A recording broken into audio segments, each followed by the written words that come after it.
Doctor Pramod Kumar ji. Radhe Radhe. Radhe Radhe महाराज जी। महाराज जी, मैं एक multinational company में सीईओ हूँ। महाराज जी, आर्थिक रूप से कोई भी परेशानी नहीं है, लेकिन मन बहुत अशांत रहता है, जीवन में बहुत उथल पुथल रहती है महाराज जी। तब लगी कुशल न जीव कहूँ, सपने हूँ मन विश्राम। जब लगी भजत न राम कहूँ, शोक धाम तज काम। तब लग जीव के मन को शांति नहीं मिल सकती। चाहे रुपया हो जाए, सुंदर स्त्री हो जाए, बढ़िया मकान हो जाए, लग्जरी गाड़ी हो जाए, सब व्यवस्था हो जाए, लेकिन जो मन को चाहिए वो अखंड और अनंत सुख चाहिए, वो भगवान से मिलता है। जब तक मन को भगवान में नहीं जोड़ोगे तब तक शांति नहीं मिलनी। 100 परिक्रमा भी कर चुका गोवर्धन की। देखो, शरीर से ना, मन से तो नहीं। परिक्रमा शरीर कर रहा हो, मन संसार का चिंतन कर रहा है। आप हमारी बात पर गौर करना। परिक्रमा शरीर कर रहा है और मन चिंतन कहाँ कर रहा है? संसार का। बिल्कुल एक भी परिक्रमा मत करो और मन जहाँ प्रिया प्रीतम है, प्रभु है, सिया राम जी हैं, वहां लगा दो। और अगर शांति नहीं मिल जाए तो हमें बताना। मन तो संसारे का चिंतन कर रहा है। 4 घंटे में अभी परिक्रमा दे लेता हूँ, 6 घंटे में अभी परिक्रमा दे, काफी पिया, ठंडा पिया, संसार का चिंतन किया, तो अंदर की गंदगी कहाँ से गई? सांप अंदर बैठा है बिल के और ऊपर से लाठी चला रहे हो, उसको कोई फर्क पड़ रहा है क्या? हमें अंदर सुधार करना है। अंदर सुधार होगा नाम से। हमारी बात मान लो, नाम जप के दिखाओ, तुम तुम्हें वीर माने। नाम जप से ही संसार बंधन कटेगा। कलयुग केवल नाम आधारा, सुमिर सुमिर नर उतरे पारा। अब नाम जपना शुरू करो, देखो फिर आपको कैसे आनंद की प्राप्ति। शराब पीते हो? नहीं, बीड़ी सिगरेट शराब मांस कुछ नहीं। हाँ, तो अच्छे आदमी हो। सबसे दूर। हाँ, बिल्कुल ठीक है। अब नाम जप करो, शांति जरूर मिलेगी। हमारी प्रार्थना, जो हमारे पास आवे तो कम से कम आप शराब पीना तो छोड़ दे। राक्षसों से गए बीते होते जा रहे हैं लोग, राक्षसों से गए बीते होते जा रहे हैं। बिल्कुल गंदे भोजन को छोड़ो, गंदा आहार छोड़ो, पेय पदार्थ शुद्ध करो, आचरण शुद्ध करो, देखो आनंद आ जाएगा। अगर आप भगवान से जुड़े हो तो आप आनंदित रह सकते हो। भगवान इतनी व्यवस्था करने वाले हैं, आप समझ लो अनंत ब्रह्मांडों का भरण पोषण भगवान के संकल्प मात्र से हो रहा है। तो हम लोग क्यों नहीं सुखी हो सकते? भगवान से जुड़े तो सुखी हो जाएंगे। खूब नाम जप कीजिए। महाराज जी, कभी आपके मन में आता नहीं कि प्रभु से प्रार्थना करें कि ये शरीर, ये वाली जो गाड़ी है? नहीं नहीं नहीं, प्रभु से बस यही प्रार्थना है कि आपको भूलूं नहीं और आपसे विलग न हो जाऊं। बस डर इस बात का है कि कहीं कोई माया का प्रभाव प्रभु से विलग न कर दे, और मांग इस बात की है कि आपको भूलूं नहीं, बस और कोई नहीं। आपको भूलूं नहीं, और डर इस बात का है कहीं आपकी प्रचंड माया है, उसका प्रभाव कहीं आपसे अलग न कर दे। बस 2 बातें हमारे अंदर हर समय रहती हैं। एक डर रहता है कि प्रभु को कभी मैं छोड़ न दूं, किसी को स्वीकार न कर लूं माया को, और कहीं प्रभु को भूल न जाऊं। बस यही बात रहती है, और कोई बात नहीं।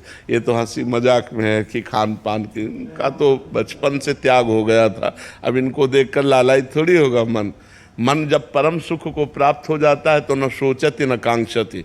ब्रह्म भूता प्रसन्नात्मा न सोचति न कांक्षति। कोई ऐसी चाह नहीं रह गई कि ये भोग मिल जाती, या ये वस्तु मिल जाती, या ये पद मिल जाता। अब ऐसी कोई आकांक्षा भगवान की कृपा से नहीं। बस यही बात दिन भर लगी रहती है कि कहीं प्रभु को भूल न जाऊं, कहीं प्रभु से विमुख न हो जाऊं। बस यही बात लगी रहती है कि हर क्षण हर सेकेंड प्रभु से जुड़ा रहूं। ईशिता शर्मा जी, इंदौर से। श्री हरिवंश महाराज जी, राधे राधे। महाराज जी, जब मैं घर पर नाम जप करती हूँ तो मुझे लगता है कि मैं बहुत भक्ति कर रही हूँ, परंतु कल जब मैं वृंदावन आई और यहाँ अनगिनत भक्तों को निष्काम भाव से सेवा करते हुए रात दिन राधा नाम की भक्ति में लीन देखा, तो मन में आशंका आई कि क्या इतने महान भक्तों के बीच मेरी साधना प्रभु तक इसीलिए भक्तों का संग किया जाता है। तिनकी संगति रहत जाति कुल मद सब नंसई, सेवक सदा रहत जे भजत जे श्री हरिवंशई। जो निरंतर प्रिया प्रीतम का भगवान का भजन करते हैं, ऐसे समाज में जब हम रहते हैं तो हमारा अहंकार चूर हो जाता है। यार मेरी भक्ति क्या है, इनका भजन, इनका ब्रह्मचर्य, इनकी तपस्या, इनका जीवन जैसा है, मेरा जीवन क्या है। तो यही भक्तों के संग का प्रताप है कि जो अहंकार हमें दोषों में फंसाने वाला है, जो अहंकार हमें भगवान से विमुख करने वाला है, वो अहंकार भक्तों के संग से नष्ट हो जाता है।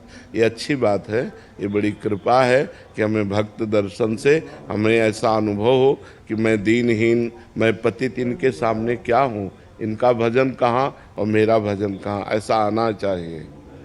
नीना जी महाराष्ट्र से।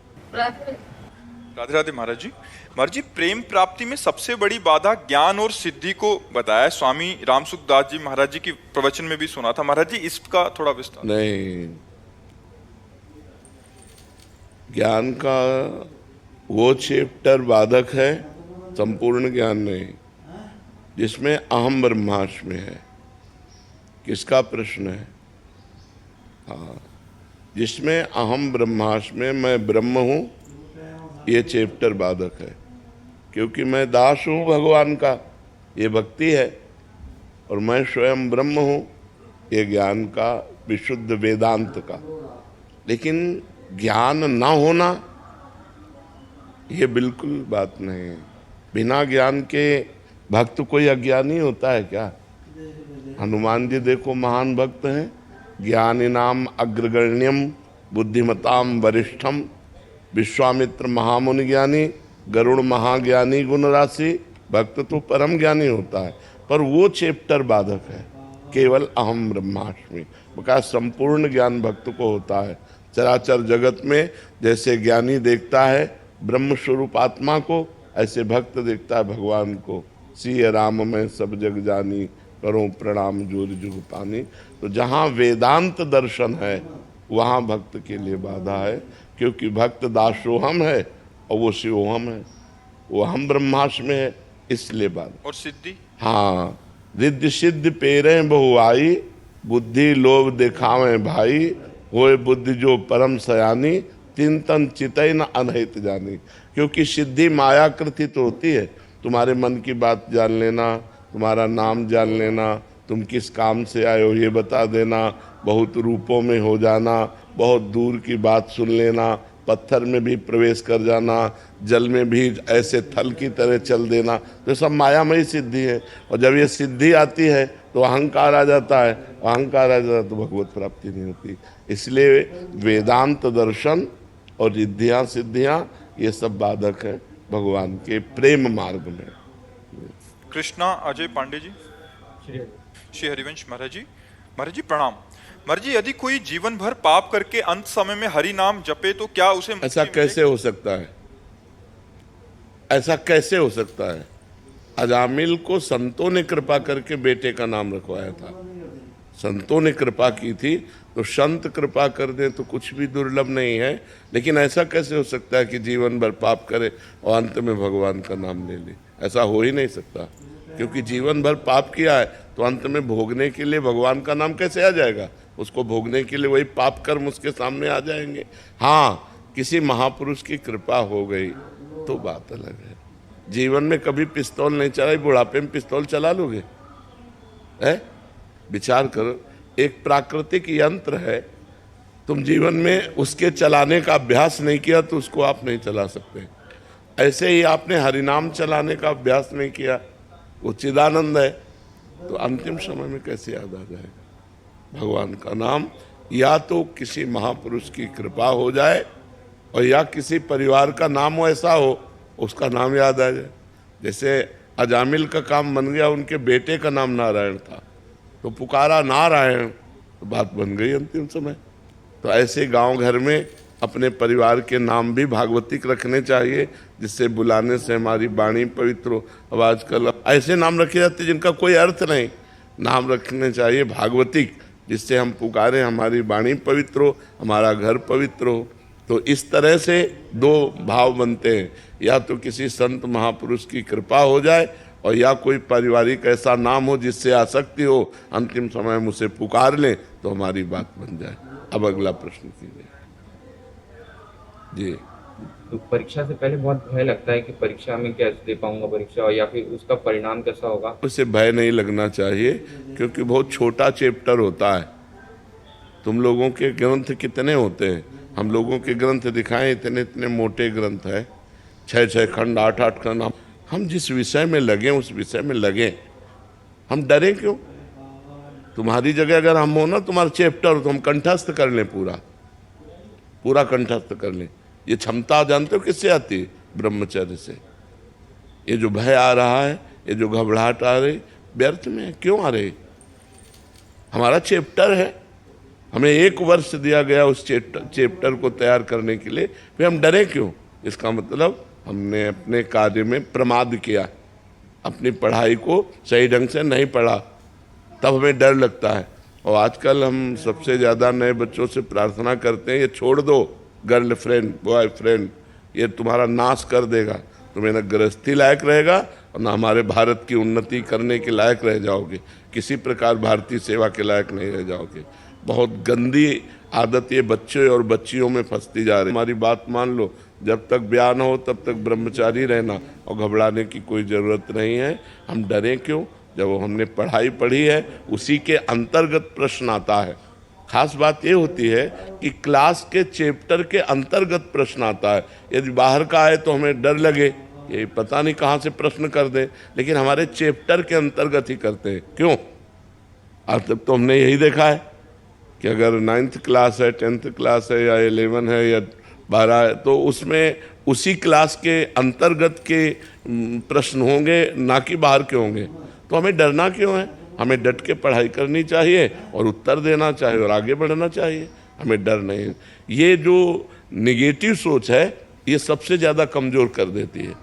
परीक्षा आई नहीं है, हम पहले से, और कहीं अगर हम मान लो दुर्भाग्यवश हम फेल हो गए, तो फिर बच्चे, ऐसे बच्चे जो निगेटिव सोच ज़्यादा रखते, वो इतना घबरा जाते हैं कि सोचने लगते हैं कि उनके मित्र पास हो गए, माता पिता टॉर्चर कर रहे हैं कि यार हमने इतना रुपया लगाया, तुम फेल कैसे हो गए, और मित्र लोग उपहास कर रहे हैं, अब क्या करें। तो वो निगेटिव सोच उनको फिर सुसाइड की तरफ ले जाती है। इसलिए बिल्कुल नहीं, नकारात्मक सोच। अगर मैं फेल भी हो गया तो अगले वर्ष तैयारी करूँगा और अच्छे से तैयारी करके पास हो जाऊँगा, ऐसा भाव रखना चाहिए। ठीक है महाराज जी, इसमें एक संशय था महाराज जी। सबके, आपके ही प्रवचन से सुना है कि सबकी बुद्धि का विकास भी अलग अलग धारा का होता है। तो महाराज जी, अगर बुद्धि ऐसे लघु है कि वो इतना विकासित, ब्रह्मचर्य एक वो पावर है कि बुद्धि को एकदम प्रकाशित कर देगा। ब्रह्मचर्य के बिना ऐसा पशुता नहीं जाती है। ब्रह्मचर्य में दिव्यता, दैवी शक्ति जागृत होती है। और ये बच्चे, नए बच्चे ब्रह्मचर्य को कोई महत्व नहीं दे रहे। कोई हस्तमैथुन कर रहा है, कोई व्यभिचार कर रहा है, कोई कुछ कर रहा है, सब गंदी गंदी बातें बढ़ती चली जाती हैं। पहले स्त्री का मतलब आकर्षण, पुरुष का आकर्षण, ये सब नहीं था। अब जो है ये भी हो गया है कि बच्चे में आकर्षण हो गया, स्त्री में आकर्षण हो गया। अब कैसे समस्या का समाधान हो?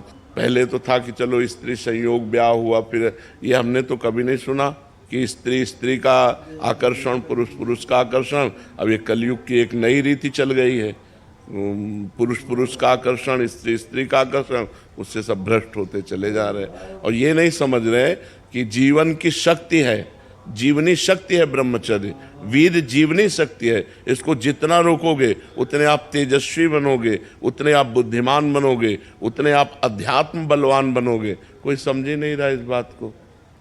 अरे ब्रह्मचर्य से रहो। जब ब्याह हो जाए तो महीने में एक बार केवल स्त्री संभोग के लिए शास्त्र आदेश करता है, वो भी मासिक धर्म के 1 सप्ताह बाद।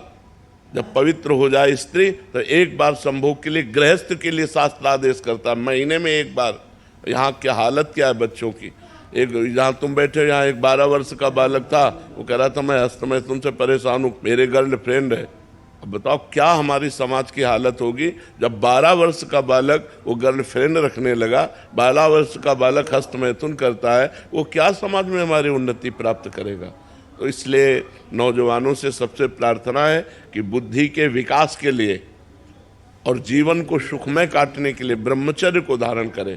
ब्रह्मचर्य के बिना बात नहीं। और ब्रह्मचर्य धारण वही कर सकता है जो समय से उठता है, ब्रह्म मुहूर्त में व्यायाम करता है और थोड़ा दौड़ भाग करता है। 2-3 किलोमीटर दौड़ा, आधा घंटा व्यायाम किया, 15-20 मिनट प्राणायाम किया, तब उसके अंदर दिव्यता आती है। फिर देखो जो पढ़ोगे वो आपको याद रहेगा।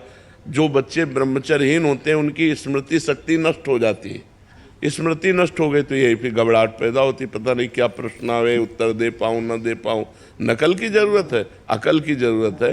अकल खो दिया ब्रह्मचर्य से। अब नए नए बच्चे विद्यार्थी हैं, नशा करते हैं। अरे विद्यार्थी जीवन एक तपस्वी जीवन होता है। विद्यार्थी जीवन है, अकड़ है, विनय होना चाहिए।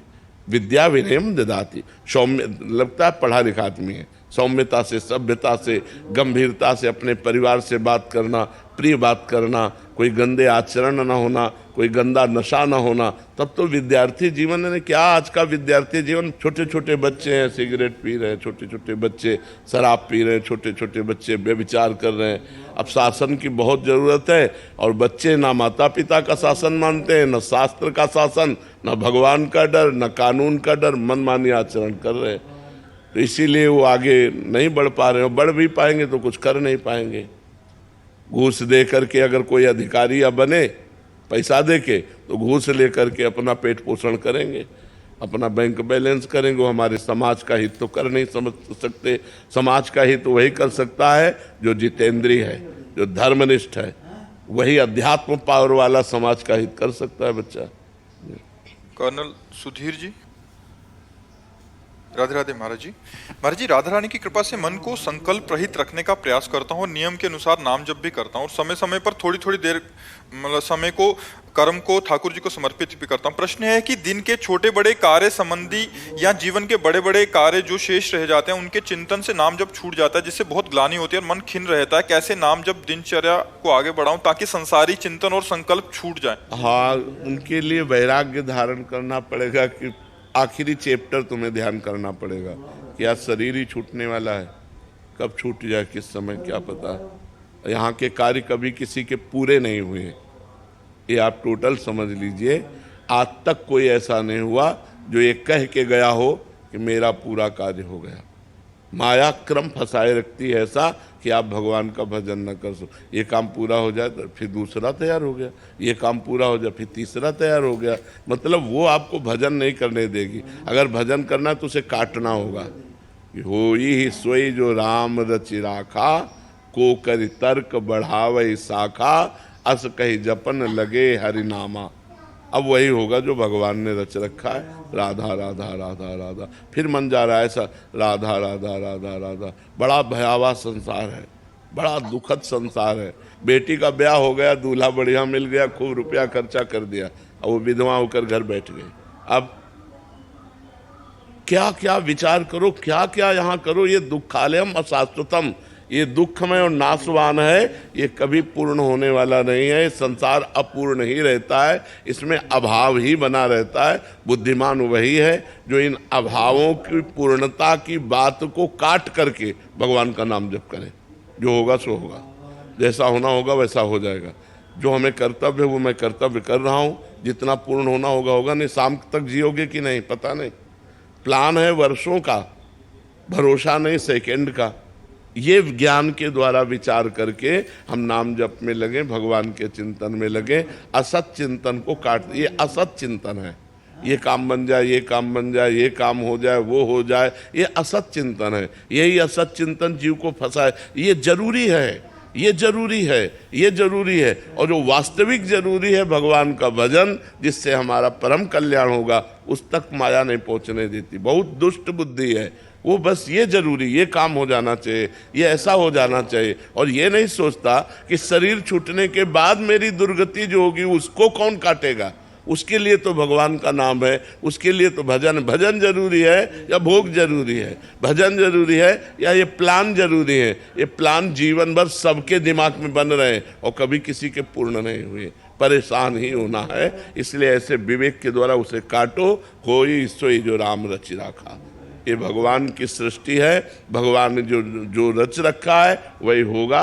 अस कई जपन लगे हरिनामा। बस राधा राधा राधा राधा राधा बार बार काटोगे तभी रुक पाओगे, नहीं तो इतनी प्रचंड माया है कि भजन करने ही नहीं देगी।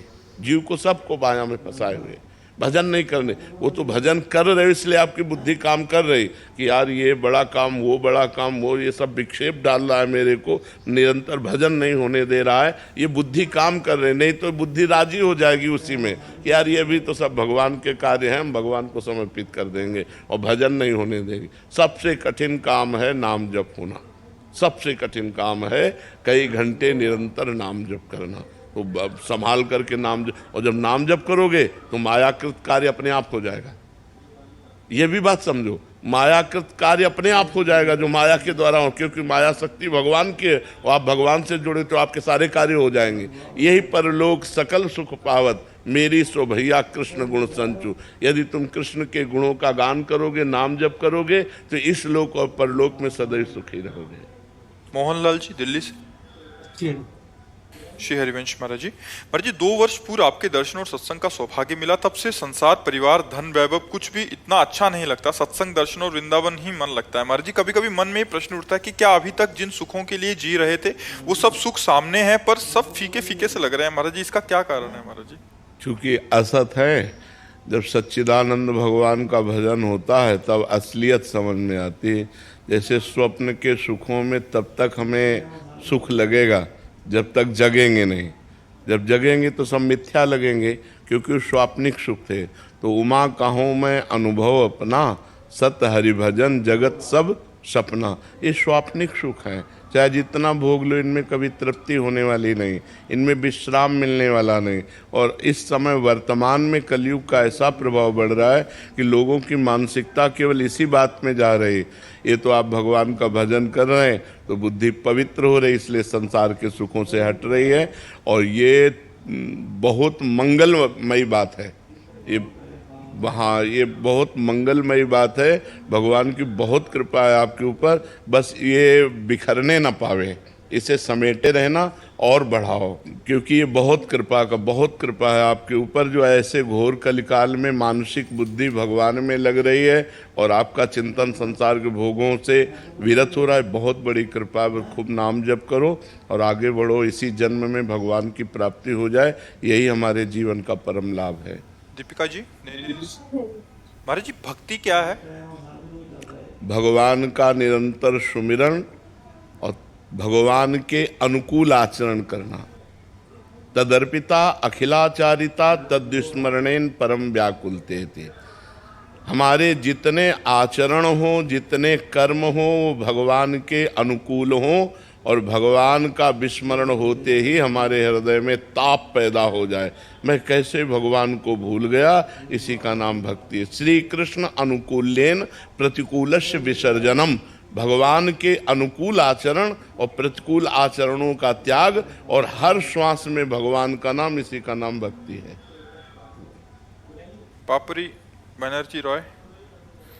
महाराज जी राधे राधे। महाराज जी आपके चरणों में कोटि कोटि प्रणाम। महाराज जी मैं जब ध्यान करती हूँ लेकिन विभिन्न सांसारिक कारणों से ध्यान केंद्रित नहीं कर पाती। जब भी भगवान का नाम सुनती हूँ तो मेरी आंखों में आंसू तो आ जाते हैं। मैं सोचती हूँ कि हर कोई कितना भाग्यशाली है, वो एकाग्रता से नाम जप कर रहा है। महाराज जी मेरे पाप के कारण ऐसा हो रहा है। पर हमको बार बार नाम जप करना चाहिए। नाम जप से ध्यान केंद्रित होता है। जब हम नाम जहाँ जहाँ मन जाए वहाँ से हटा करके नाम में लगाएं, बार बार अभ्यास योग युक्तेन चेतसा नान्यगामिना, हम ऐसा अभ्यास करें, जहाँ जहाँ मन जाए वहाँ से हटा के नाम में लगाएं, तो धीरे धीरे हमारा मन एकाग्र, और एकाग्र मन ही ध्यान करने योग्य होता है। जो मेरा लड़का सप्तप्रिय है ना, उसका प्रचंड राग है उसका, मुझे साथ नहीं महाराज जी वो इससे पिछले बैच में शायद वो जो इधर बैठे थे ना, जो पेट में अल्सर, उसके पेट में मुझे पैंक्रियाटाइटिस हुआ। इसके बाद उसका ना पढ़ाई में एकदम उसके लिए ना मेरा मन ऐसा हो गया, घर से बाहर चला जाता है। हाँ, लेकिन भगवान को समर्पित कर दो ना, भगवान देख लेंगे। आप नाम जप करो तो वो अपने आप ठीक होने लगेगा। नाम जप करोगे ना आप तो उसका मंगल होने लगेगा। उसके लिए करना चाहिए। हाँ, नाम जप करो। मेरा कुछ भी नहीं है, मैं उसके लिए। हाँ, माँ का तो बेटे पर प्यार होता है। नाम जप जिंदगी में कुछ कर सकेगा नहीं, उसका रोना स्वाभाविक। माँ है ना, माँ, हर माँ चाहती है मेरा बच्चा उन्नतिशील हो, स्वस्थ हो, जीवन में सुख पावे। हम आपके भाव का आदर करते हैं, हाँ कोई बात, उसको भी समझाया, आप भी समझो, नाम जप करो ठीक हो जाएगा, ठीक है। हाँ आप नाम धरा बसानी जी। महाराज जी आप कह रहे हैं कि आपके घर में जो आचार्य श्री वल्लभाचार्य महाप्रभु जी के महाराज जी यमुनाष्टक पाठ करते थे, वो कह रहे थे कि पर जब आपसे महिमा सुनी श्री आचार्य श्री हरिवंश जी महाप्रभु की, जो कि अगला जन्म नहीं होगा, प्रेम लक्षणा भक्ति मिलेगी, सहचरी भक्ति, तो महाराज जी फिर ये करने लगे। तो महाराज जी कह रहे हैं कि दोनों में कोई अंतर तो नहीं है? नहीं। दोनों करेंगे तो चलेगा महाराज जी? दोनों करो कोई बात नहीं, अधिक से अधिक फल करो। एक जैसा मिलेगा महाराज? नहीं, फल में कोई अंतर नहीं, फल में कोई अंतर। जो वल्लभाचार्य जी ने यमुनाष्टक गाया, जो हरिवंश महाप्रभु ने यमुनाष्टक गाया है, तो यमुना जी का स्तवन, बात एक ही है, आप गाइए। शंकर पटेल जी। श्री हरिवंश। राधे राधे महाराज जी। महाराज जी मेरा प्रश्न है कि जैसे पशु योनि और जलचर योनि को कोई मारता है या खाता है तो उसे पाप लगता है, वैसे ही महाराज जी मैं जानना चाहता हूँ कि हमारा व्यवसाय लकड़ी को बेचना है, हम कटी कटाई लकड़ी लेते हैं और उसको बेचते हैं महाराज जी, तो क्योंकि घर की जो नीड्स होती हैं संसारिक गृहस्थियों की या जैसे भी है, हाँ, उनमें कोई अपराध हम तो तो सबसे प्रार्थना करते हैं कि हरे वृक्षों को मत काटिए, क्योंकि वो हमारा जिंदगी है। कार्बन डाइऑक्साइड को ऑक्सीजन में बदलकर हमारे वातावरण को शुद्ध करते हैं, वही आकर्षण करके मेघों को एकत्रित करके वर्षा कराते हैं। बहुत बड़ा योगदान वृक्षों का सृष्टि में है। तो सबसे प्रार्थना है कि वृक्षों को बचाइए, वृक्षों को लगाइए, वृक्षों का सिंचन कीजिए। वृक्ष हमारा जीवन है, हमारे लिए बहुत बड़ा योगदान है वृक्षों का। अब जो आपको कटी कटाई लकड़ी मिलती है, अब आप उससे व्यापार करते हैं, तो आप काटते तो है नहीं स्वयं, हरे वृक्षों को तो स्वयं काटते नहीं, लेकिन हम उनसे प्रार्थना करते हैं जो हरे वृक्ष काट करके लकड़ी बेचते हैं, कि हरे वृक्ष हमारा जीवन है। वृक्षों में भी जीवात्मा है, देखो ना, आप एक डाल को आप अलग कर दो, वो सूख जाएगी, है नहीं? तो उनमें भी जीवात्मा, वो जड़ से उखड़ जाए सूख जाएंगे, उनमें जीवात्मा बहुत बड़ा लाभ है। आजकल लोग समझ नहीं रहे, जो मनावे जहाँ जगह खरीदी, पहले वृक्ष काटा, फिर वहाँ बिल्डिंग बनाई। तो बिल्डिंग से वातावरण बिगड़ता है, वृक्ष से वातावरण बनता सुधरता है। तो हम कहते हैं 100 गज जगह ले लो तो एक वृक्ष तो लगा लो, एक पौधा लगा लो, छोटे छोटे हर श्रृंगार के छोटे छोटे पौधे, कम से कम प्रकृति को तो सजाओ। अगर प्रकृति नहीं सजी, उजड़ गई, तो फिर बहुत हानि हो जाए। इतनी एसी चलती हैं, इतनी गाड़ियां चलती हैं कि ऑक्सीजन का नाश हो रहा है, ऑक्सीजन का नाश हो रहा है। अगर ऑक्सीजन नष्ट हो गया तो सबको सिलेंडर लेके घूमना पड़ेगा, समझो। जीने के लिए मुंह में लगाकर हाथ में सिलेंडर लेके घूमना पड़ेगा अगर वातावरण में ऑक्सीजन खत्म हो गया। ऑक्सीजन प्रदान करने, अब जैसे बड़े बड़े पीपल के वृक्ष हैं, ये 24 घंटे ऑक्सीजन फेंकते हैं, कार्बन डाइऑक्साइड को सोखते हैं और ऑक्सीजन फेंकते हैं। अब बड़े बड़े वृक्षों का हनन हो रहा है, क्योंकि लकड़ी तो बड़े ही वृक्षों से आएगी ना, जो पुराने वृक्ष हैं। एक पौधा जैसे बरगद का लगाया तो 50 वर्ष तक वो ऐसे हो पाता छोटा, 100 वर्ष में वो जाके पेड़ बनता है जाकर के। अब लोगों को जब लकड़ी चाहिए तो ऐसे ही वाले को काटेंगे। तो एक वृक्ष को लगाना और पोषण करके 100 वर्ष तक संभालना कितना कठिन होता है, और काटने में 1 घंटा में नई नई मशीनें चली, काट करके फेंक दिए सब। तो हमें लगता है हरे वृक्षों की रक्षा कीजिए, हरे वृक्षों को लगाइए, हरे वृक्षों का पोषण कीजिए। वो हमारी जिंदगी है, हमारे समाज को, हमारे वातावरण। आज जो कैंसर बढ़ रहा है ना, उसका कारण यही, जो वातावरण दूषित हो रहा है, खान पान दूषित हो रहा है, अधिक से अधिक केमिकल डाले जा रहे हैं खान पान पदार्थों में, वही जाकर कैंसर पैदा कर रहे हैं। तो बहुत शुद्धता से जब हमारा वातावरण खान पान सब होगा तो हम जी पाएंगे, नहीं तो हम जी भी नहीं पाएंगे, बहुत परेशान हो जाएंगे। उसमें आपका कोई दोष नहीं है। कभी